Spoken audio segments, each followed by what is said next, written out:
Siap. Assalamualaikum warahmatullahi wabarakatuh. Waalaikumsalam warahmatullahi wabarakatuh. Oke, silakan duduk.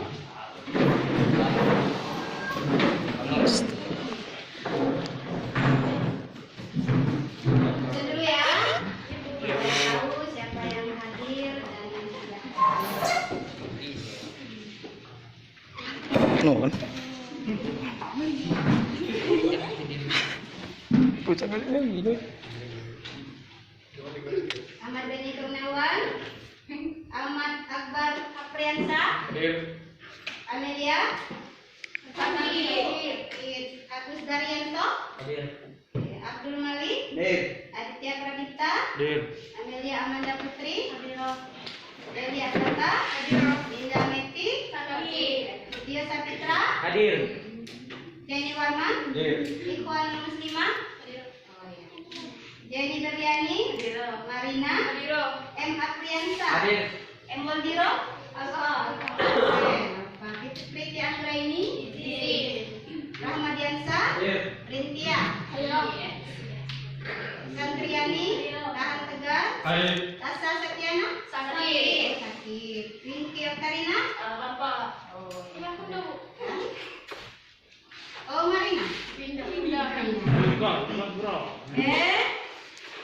Sebelum mulai pelajaran, marilah kita mulai pelajaran ini dengan sama-sama mengucapkan basmalah. Bismillahirrahmanirrahim. Agar lebih berkah lagi, kita sama-sama berdoa ya. Ya, oke, wahai Isnin Sarasa.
Tadi siapa yang hadir tadi? Tasa, Wiki. Waldiro, ya. Semoga yang tak hadir hari ini kalau dia sakit, semoga diberikan kesembuhan ya. Sebelumnya, biar lebih semangat lagi, Ibu nak sapa dengan kalian dulu. Apa kabar semuanya hari ini? Nah,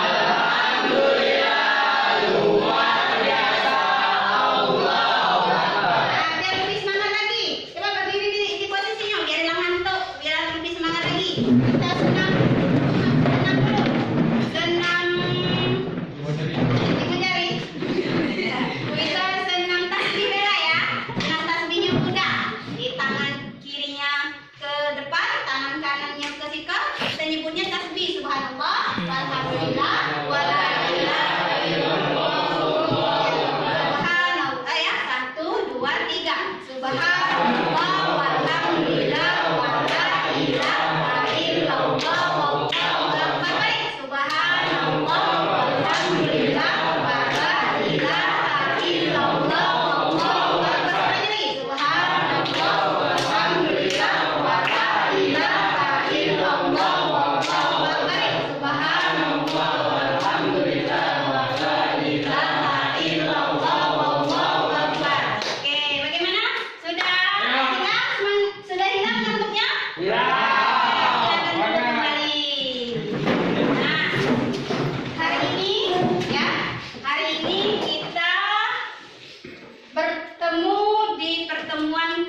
Menyolatkan, mengumpulkan. Ungkapan. Ya, mengkafani. Ya, coba dia nambahkan lagi. Terima kasih Akbar. Dia Memandikan, Memandikan. mengkafani, menyolatkan dan menguburkan. Oke, itu ada 4 kewajiban setiap muslim kita terhadap orang yang sudah meninggal. Jika sebagian muslim sudah melaksanakan kewajiban 4 tersebut, maka gugurlah kewajiban setiap muslim yang ada di daerah tersebut. Jadi misalnya ada orang yang meninggal, ya. Nah, muslim di daerah tersebut wajib untuk mengurus jenazah tersebut. Namun jika sudah ada sebagian yang mengurusnya, maka semuanya dianggap sudah melaksanakan kewajiban tersebut. Nah, itu kalau seperti itu hukumnya apa namanya?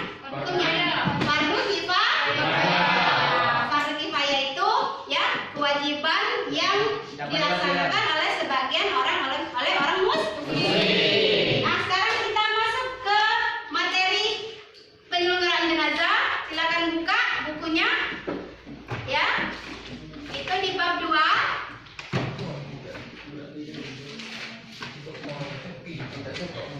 Sudah? Sudah dapat? Nah, supaya lebih jelas lagi, Ibu menampilkan ya.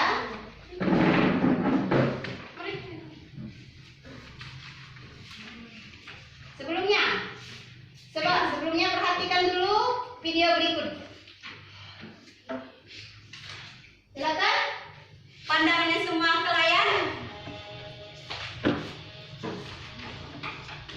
Itu apa sudah bilang peralatan apa? Kapal. Baik, kapan ya untuk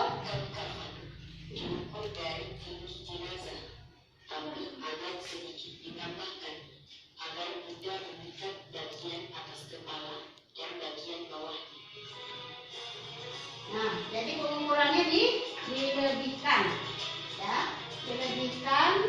Kira-kira, misalnya tinggi jenazah tersebut 150 cm, berarti dilebihkan 20 cm. Di bagian kakinya lebih 10 cm, bagian kepalanya 10 cm. Tali-talinya juga diambil dari situ semua ya. Nah, itu diukur bagian dada sampai ke sini. Ya.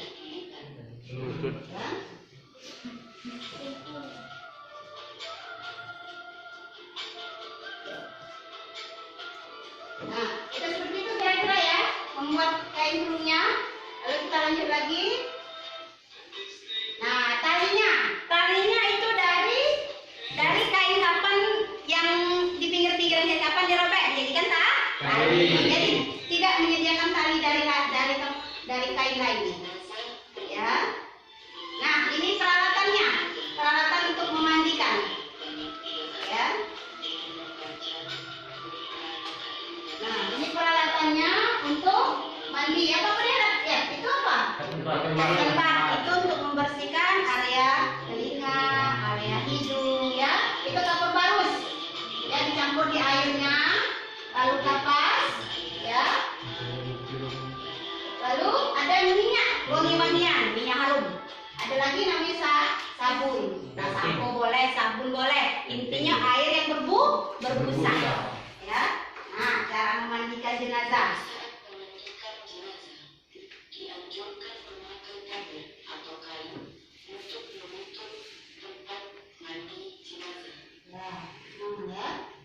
Ya. Menyiram bagian belakang sebanyak 3 kali dengan membaca Ghufranaka ya Rahim Rabbana wa ilaikal masir. Ya, menyiram air bersih. Nah, itu kira-kira memandikan ya. Kita skip dulu. Sekarang mengkafani.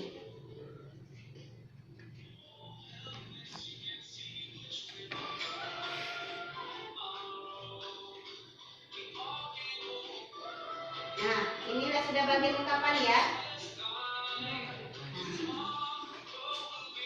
Yang ungkapan ini.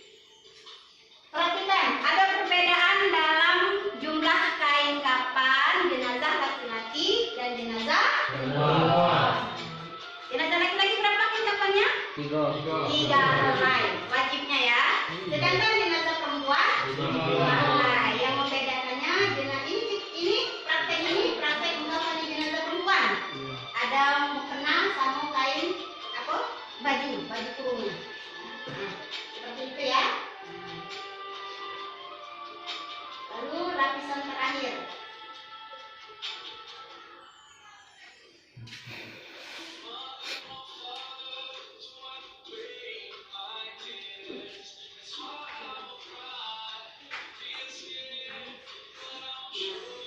Lapisin lagi.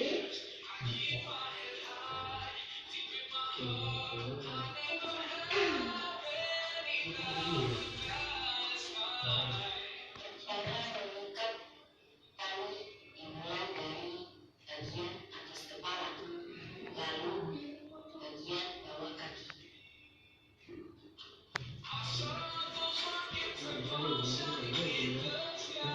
Nah, itu sudah selesai dulu ya. Bagian kafani. Lalu ada lagi. Agar mudah dibuka pada saat diangkat. Jadi ada berapa tali? Ada kira-kira 6 atau 5 tali ya. Tapi yang paling penting itu bagian kepala dengan bagian kaki. Sekarang bagian sholat jenazah. Ada perbedaan dengan sholat biasa? Ada. Lihat, kita lihat. Ini sekali lagi ini posisi sholat jenazah perempuan. Kalau posisi sholat jenazah laki-laki? Kepala. Hah? Ya, imam sejajar dengan kepala jenazah. Ya, ini sekali lagi posisi jenazah perempuan. Sholat jenazah tidak ada ruku dan sujud. Dia terdiri dari 4 takbir. Ya. Bacaan pertama takbiratul ihram serta niat, lalu membaca surat Al-Fatihah. Takbir kedua salawat kepada Nabi ala Sayyidina Muhammad.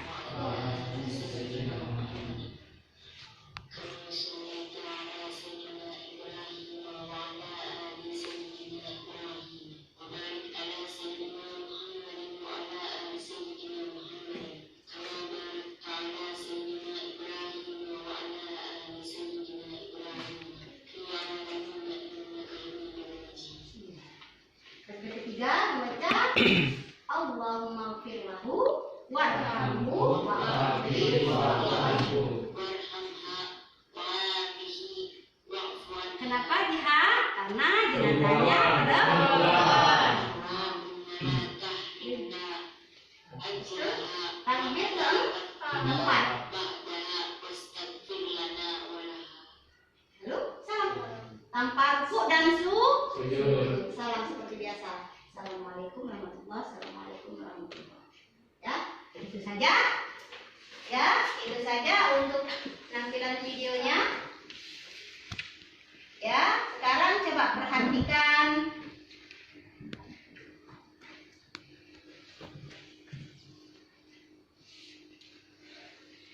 Nah, ini urusan jenazah ya. Apa yang kalian pikirkan tentang gambar ini? Ya. Kok apa? Mengkafani jenazah. Seperti yang tadi sudah kita jelaskan tadi ya, mengkafani jenazah. Lalu berikutnya, apa sebenarnya tujuan dari pelajaran mengkafani atau pelajaran pengurusan jenazah? Tujuannya yang pertama, supaya siswa itu bisa atau mengetahui secara singkat dan jelas tentang pengurusan jenazah. Yang kedua, supaya siswa itu bisa menjelaskan tata cara memandikan jenazah, tata cara mengkafani jenazah, tata cara mensalatkan jenazah, dan juga tata cara menguburkan jenazah dengan baik. Ya. Lalu yang pastinya siswa itu selain tahu bagaimana tata cara pelaksanaannya, juga bisa mempraktekkannya. Ya, jadi nanti pada saat di masyarakat umum bisa mempraktekkan salat atau mengkafani jenazah atau memandikan jenazah, bahkan bisa menguburkan jenazah. Itu tujuan dari pelajaran fikih tentang jenazah. Nah, seperti kita jelaskan tadi bahwa pengurusan jenazah itu ada 4. Pertama sekali memandikannya, kedua mengkafani, ketiga mensalatkan.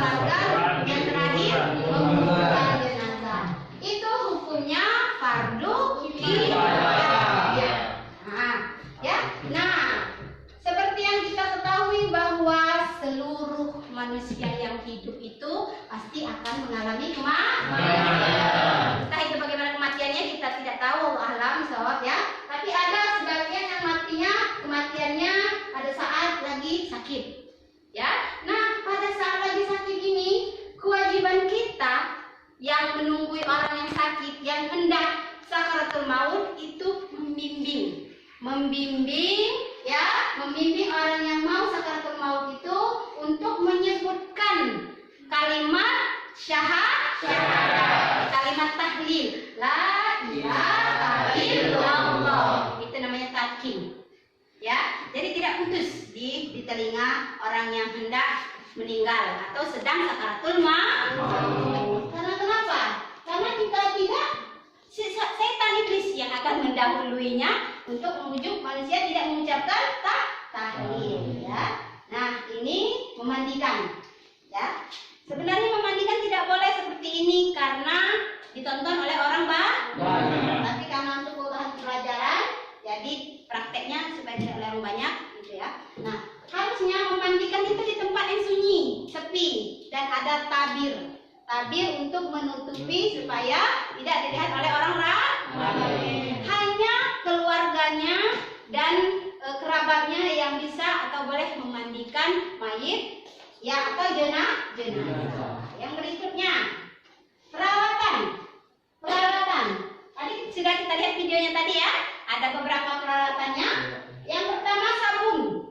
Sabun boleh sabun batangan, boleh sabun cair, boleh juga sampo. Intinya dia air berbusa untuk menghilangkan lendir-lendir atau kotoran-kotoran di badan jenazah. Yang berikutnya air atau jeruk nipis. Itu jeruk nipis itu ada yang memakai, ada yang tidak, ya. Karena mungkin takutnya jenazah tersebut mungkin ukuran badannya bagaimana ya, bisa hingga mengeluarkan banyak lendir-lendir. Nah, mungkin dikasih yang terperbat.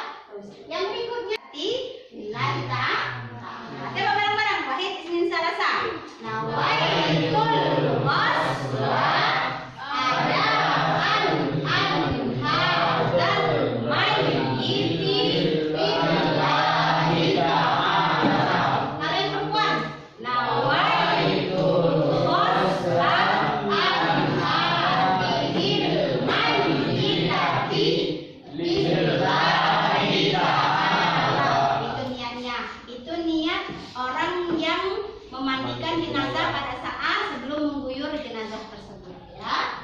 Pertama dengan air sabun dulu, diusap-usap, ya. Diusap kalau ada mata-matanya yang kotoran, ya. Apalagi kalau ada telinganya dilengkapkan bab, ya. Ada lagi nanti kita prakteknya itu hanya kita lalu, ya. Yang berikutnya mengkafani, ya, mengkafani mayat. Ya. Mengkafani mayat setelah memandikan mayat, kafannya sudah harus siap, ya, sudah harus tersedia, terbentang. Jadi lapisan pertama itu yang lebar, ya, sudah disediakan juga talinya. Itu lapisan pertama. Lalu lapisan kedua untuk laki-laki itu untuk sarungnya sudah terbentang juga. Yang berikutnya celana atau cawat. Banyak yang bilangnya cawat. Cawat itu sudah dilapisi dengan lalu ditaburi dengan kain jenazah. Lalu mayatnya atau jenazahnya diletakkan di atas tersebut. Talinya sudah disiapkan, ya.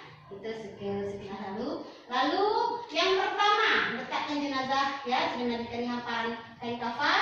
Kedua, letakkan hamparan kapas di atas tubuh jenazah, beri lubang yang secukupnya.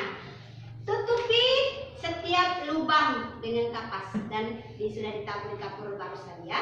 Yang mana poin pertama? Mata, 2 mata, hidung, ya, telinga. Ada lagi lubang depan dan lubang belakang. Lubang kemarin depan dan lubang kemarin belakang itu ditutupin dengan kapur bagus, ya. Lalu berikutnya lagi katanya bungkuslah mayat dan kain kafan yang ketiga. Ya, maksudnya yang pertama dengan cawat, ikat seperti biasa. Lalu yang berikutnya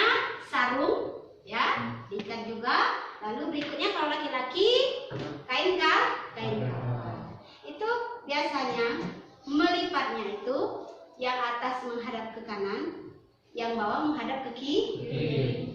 Ya, itu supaya mudah melepaskan untuk kepalanya dan untuk kakinya. Tali untuk kepala dan kakinya. Nah, yang kewajiban berikutnya yaitu sholat. Ya, sholat tadi ya. Ada berapa tadi? Ada 4 takbir ya. Ada 4 takbir tanpa wudu dan tanpa sujud. Takbir pertama, takbiratul ihram sertanya, lalu membaca Al-Fatihah.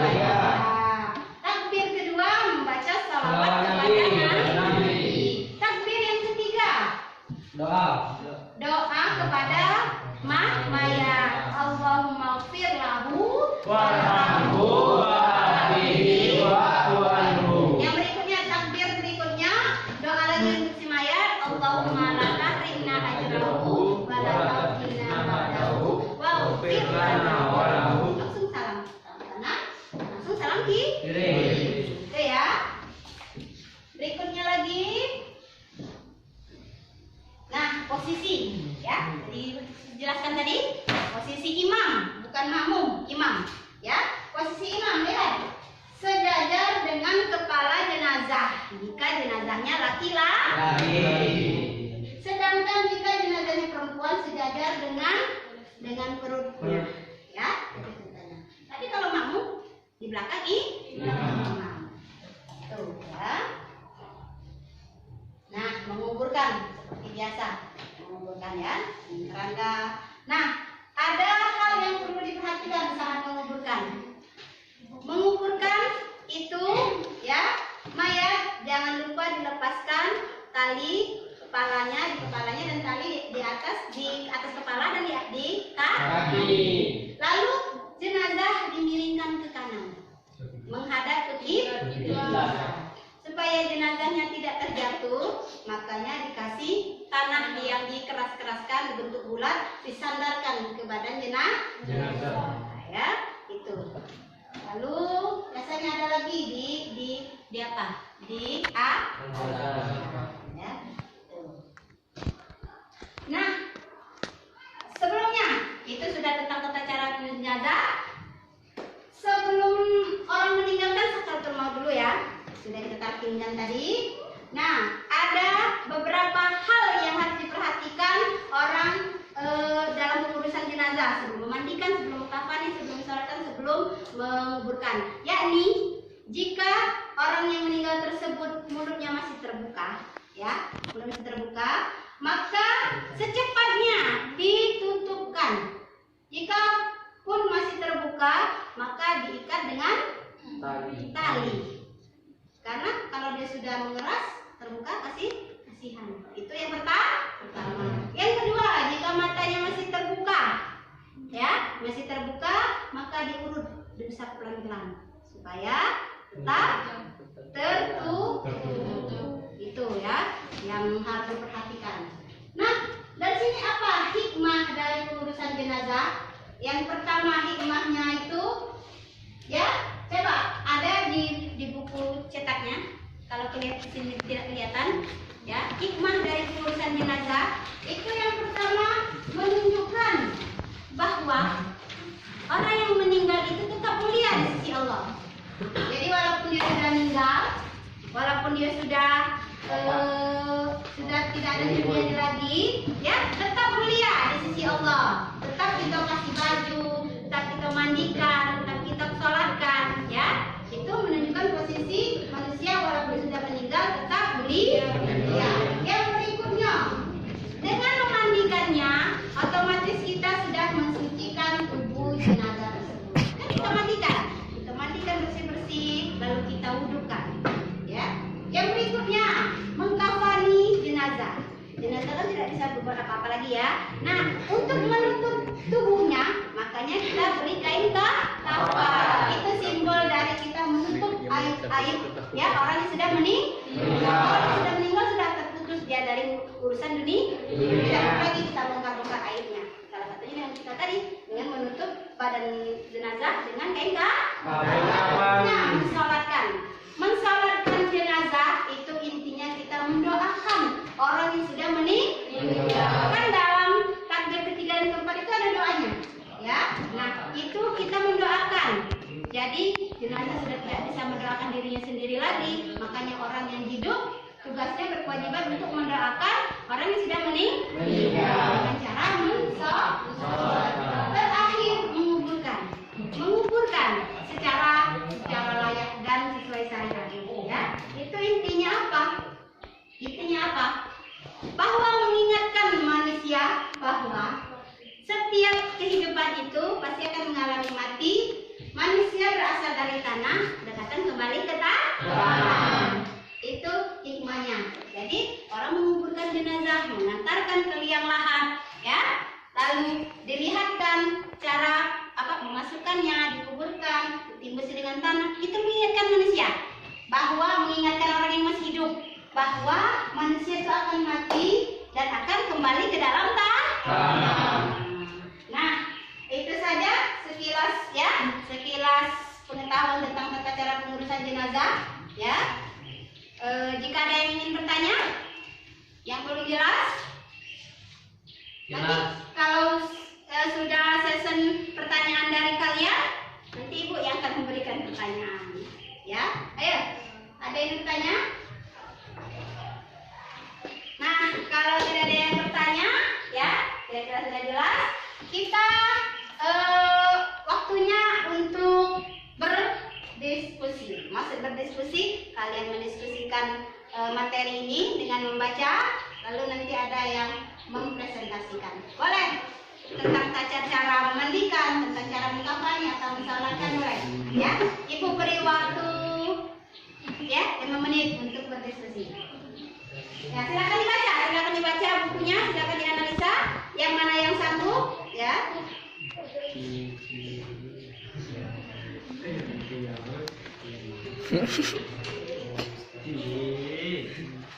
Ya.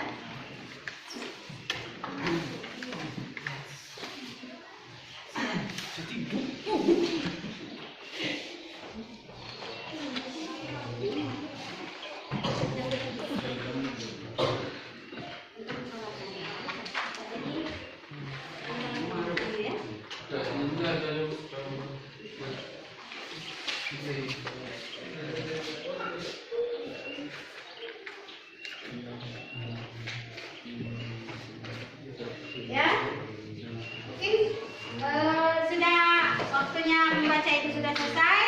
Kira-kira ada yang bisa mempresentasikan hasil dari membacanya tadi dan hasil dari kita belajar tadi tentang tata cara apa saja misalnya memandikan, yang mudah menjelaskan kembali, mensalatkan.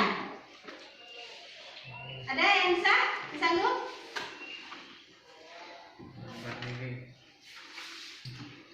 Ayo, kelompok ini ada yang sanggup? Ayo, Denny. Ya, presentasi tentang misalkan. Ayo, takbir pertama, takbir ya berdua. Ya. Ayo.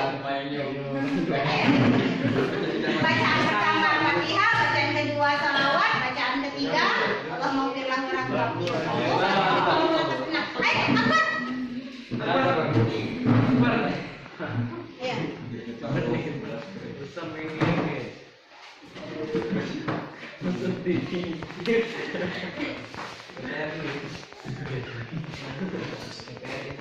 Ya. Ada ke temannya? Akbar, Boleh.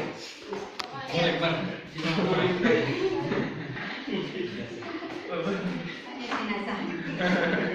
Yuk, ya propernya jenazah lah. Ayo, sholat jenazah. Ayo.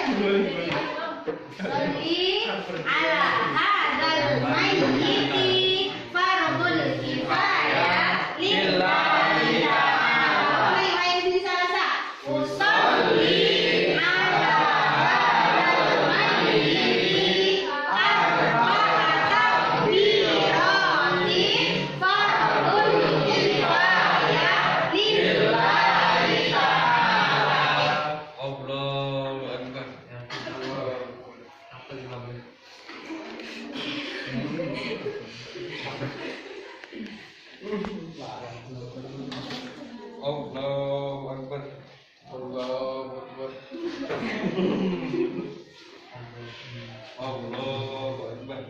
Assalamualaikum warahmatullahi.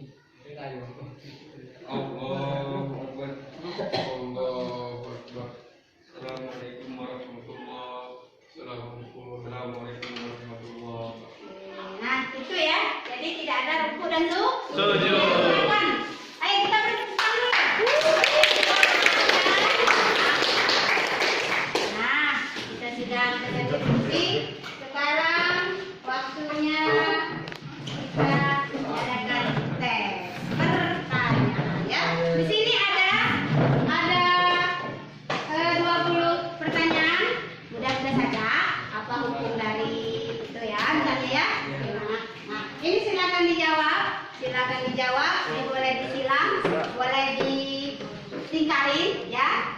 Nanti sekitar 10 menit Ibu minta lagi jawabannya ya. Oke?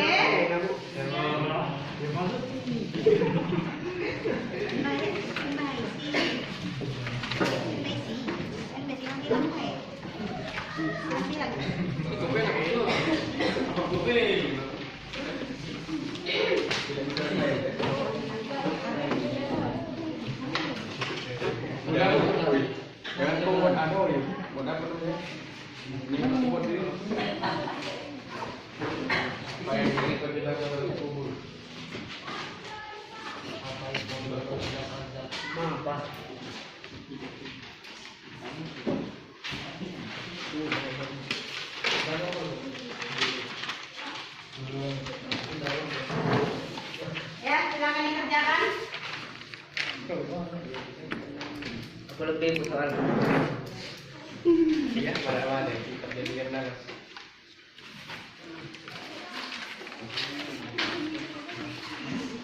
Ada yang sudah selesai? Yang sudah selesai, silakan dikumpulkan. Ya. Kirim terus, my friend.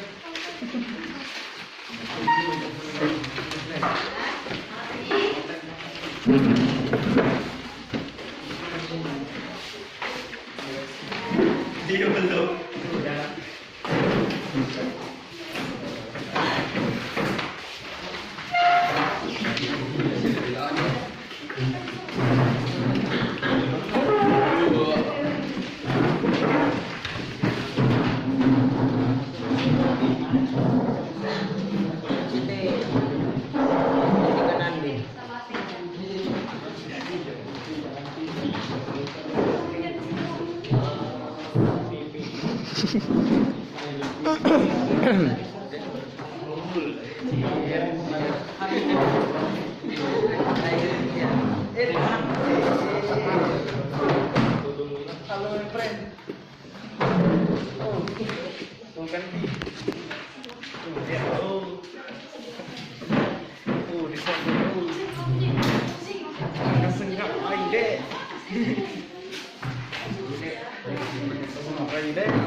Alhamdulillah ya, dari hasil tes ya, hampir 70% bisa menjawabnya. Nah, Ibu berharap semoga ya kalian bisa mengaplikasikan, bisa mempraktekkan pengurusan jenazah. Minimal tahu ya, pengurusan jenazah itu ada berapa? Alat-alat atau peralatan untuk mengurus jenazah itu apa saja? Ya, minimal tahu. Misalnya memandikannya berarti diperlukan sabun, kapur bagus, wangian, pastinya air bersih. Untuk kain jenazah, bahan-bahan yang dibutuhkan minimal tahu, yaitu kain putih. Kain putihnya dibagi menjadi beberapa bagian, yakni untuk yang lapisan luar, yang mulai kasarnya, lalu celana dalamnya. Itu untuk laki-laki. Perempuan ditambah 2 lapis lagi, yaitu kain kurung dan mukena. Itu tahu. Lalu mensolatkan, tahu juga. Ya, ada perbedaan antara sholat biasa dan sholat jenazah. Bacaan-bacaannya. Lalu posisinya tahu. Jadi pada saat nanti kalau sudah dewasa, silakan jadi imam. Tidak bingung lagi mana posisi imam, ya? Karena kita sudah belajar. Itu yang Ibu harapkan. Lalu menguburkan, ya. Jadi jangan bukan sepintas lalu. menguburkan, lalu kita lupa bahwa hikmah dari menguburkan itu mengingatkan bahwa manusia itu akan meninggal dan kembali ke alam. Nah itu ya, jadi mengharapkan seperti itu. Baiklah, itu saja mungkin ya pembahasan metode kita tentang pengurusan jenazah. Ya, nanti pada pertemuan berikutnya ya kita akan lebih mematangkan lagi materi ini plus sekaligus praktek ya, praktek memandikan dan mengkafani jenazah pada pertemuan berikutnya. Nah, tugas kalian silahkan baca lagi di rumah ya materi tentang pengurusan jenazah, bukunya, buku cetaknya, lalu cari juga di buku-buku lain, juga di internet dan sebagainya ya tentang ya tata cara memandikan dan mengkafani jenazah. Itu untuk minggu berikutnya. Nanti petugas-petugasnya silakan dipersiapkan. Ini kelompok 1, ini kelompok 2, dan kelompok 3. Nanti pada minggu depan, pada pertemuan berikutnya sudah siap untuk mempraktekkan pengurusan jenazah, khususnya memandikan dan mengkafani. Ya. Sekali lagi ada pertanyaan mungkin yang masih bingung? Tidak ada lagi, sudah jelas? Alhamdulillah ya. Baiklah kalau begitu itu saja dari Ibu ya. Kalau ada yang kurang atau yang belum jelas, boleh disimpan pertanyaannya. Siapa tahu pada saat baca buku bertemu dengan pertanyaan-pertanyaan yang belum jelas. Boleh disimpan, nanti pada saat pertemuan berikutnya boleh kita bahas kembali. Ya, ini itu saja dari Ibu ya. Lebih dan kurang mohon maaf. Kita akhiri dulu dengan mengucapkan hamdalah.